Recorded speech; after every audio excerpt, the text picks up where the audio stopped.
So due to some technical problem, actually that video was disconnected. So everything was ready and we are going to sign up, right? So I am clicking on this sign up button and the registration has become successful, and welcome to the JSM Infotech. As registration became successful, it redirected us to the next page, that is index.html, right? And in the database our information has get added, right? So today in this video we have seen that we have seen all the things, that is basics of HTML. We have designed this form. We have seen what is a JSP, what is servlet, how to create servlet, how to create JDBC, how to create JSP pages, how to interact with the database using JDBC steps, right? So now you can take a screenshots of this code, registration.jsp, right? Registration.jsp.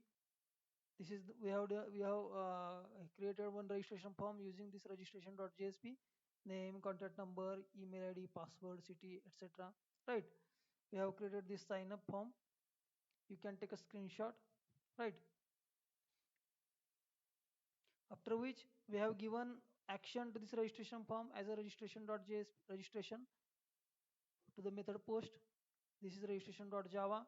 In this we have first imported all these things, that name, contact number, email ID, password, city. Then we have performed JDBC operation, and after registration successfully we have redirected to the next page, right? So this is registration.java, registration.jsp, and we have created one database where our information get inserted. Okay, so you can have a screenshot of this. The coding which we have done is from this part, string up to this, right? In this do post method. Okay, if you wish, you can send me an email also for this code. I can share a code with you also. Okay, in case if you want the code, or in case if you have any query, you can send us a mail at jsmindiainfosys@gmail.com. Okay, thank you, thank you very much. Okay, okay.